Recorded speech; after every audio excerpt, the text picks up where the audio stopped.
It was only a few months ago that I recorded a video of how to plant an Amaryllis bulb.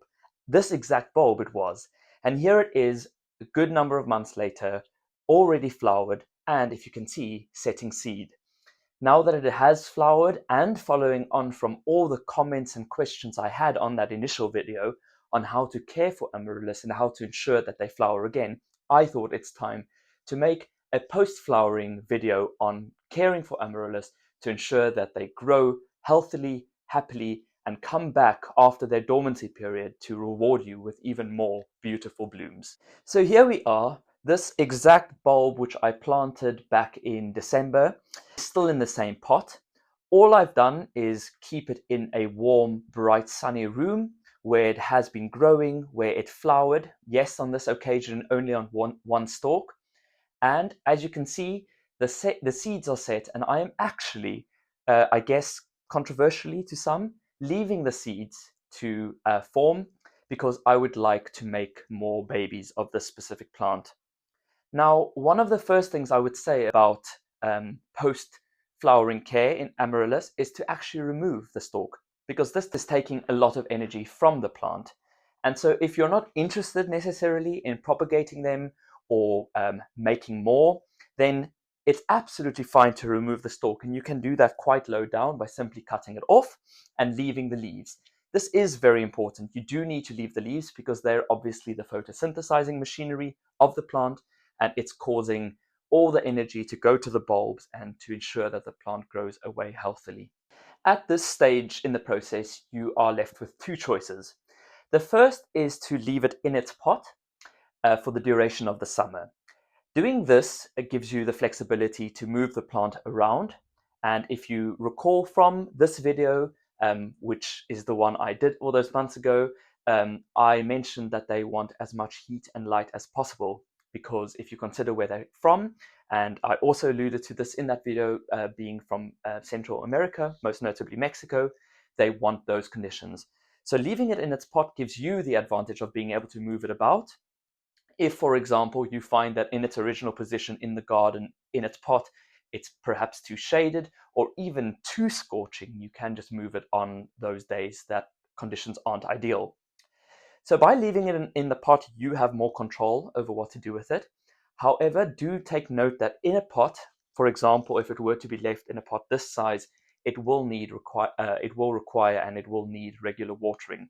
So you do need to ensure that the plant doesn't dry out too much.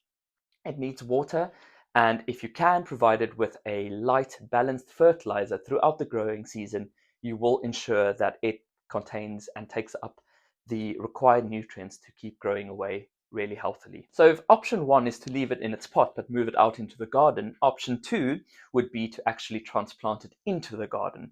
So in countries where it's nice and warm and sunny, this is a really great option because you are able to plant it into a border or into a big container outside, and you can actually leave it in its place for the duration of its lifespan. I had lots of comments of people saying that they have just left their amaryllis in the garden, and this is especially true if your winter climate isn't that cold or doesn't get too cold or frosty. Then they are absolutely fine and they survive in the garden. And that takes a lot of work away from you because then they just grow naturally in the soil. They have all the nutrients that they require. You can, of course, top them up with some additional light feed. But more than that, you don't really have to take care of them so much. However, where I'm based in the UK, I can move them into the garden. I can plant them into a bed or a border. But then as soon as the temperatures start cooling down from about August and September, the best would be to then dig it up with as many roots as possible and to bring it back indoors. And this brings me to the next point, which is its dormancy period. The leaves will automatically die down, and this shows that it's starting to go dormant. And at this stage, what you want to then do is stop watering altogether and to leave it be, because it's telling you that the plant is now ready to stop receiving food, light, and water, and that it wants to go to sleep, so to speak. And so if you did decide to dig it up and bring it indoors, the best thing would be to place it in a dark room, in a cool environment as long as you can, and then After a few weeks, you can then start watering it lightly again to induce the flowering stem. And this will take us back to that initial video I made, which I talk about how to induce flowering. If you leave your amaryllis in a pot, of course, you would also notice that the leaves will start dying down naturally. However, I have sometimes found that they don't die, and then you have to kind of induce that dormancy. And the best way to do that, and simply, it's a simple task really, is to just bring that plant indoors, place it in a cool environment, again, something like a garage or a storeroom where they don't get any light and certainly no heat and certainly no water from rain, and they will just go dormant, and then the whole process starts again. So it's really, really easy. And one of the only things to take note of in this stage of the plant's growing cycle is to keep the leaves healthy and alive, because without the leaves, the bulb will not be replenished. And that's really it. There's nothing more to it.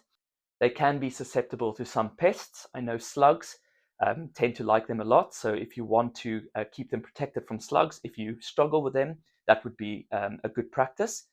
But other than that, they are just literally going to grow away on their own, and you can enjoy them in the garden, not necessarily as a flowering plant, but certainly as a green, lovely addition to your garden. And they can just be left and ignored.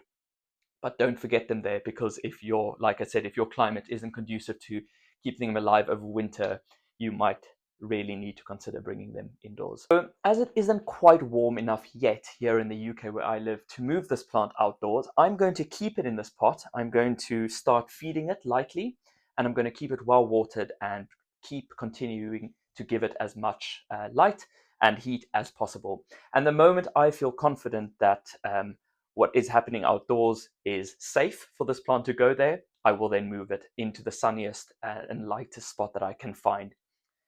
I've never propagated them before, so leaving the flowering stem with the seed heads forming on for as long as possible will be a bit of a challenge for me, because I'm sort of torn between just cutting it down and letting it focus all its energy in its bulb and actually just propagating it. So that will be interesting, and I will do a follow-on video on how to perhaps do that and how to actually propagate them from seed when the time comes. But for now, the seeds are still forming, and the sign of their maturity will be when the seed head starts turning brown.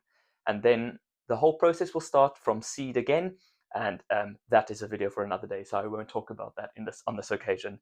Thank you so much for watching. Please let me know in the comments if your amaryllis is ready to move out, or if you have any concerns about yours now that it has flowered. And also do remember to subscribe to my channel, where you will find loads more videos like this, and where I will be happy to take you along on this journey of gardening and plants and all things green and lovely. Until the next time, bye bye.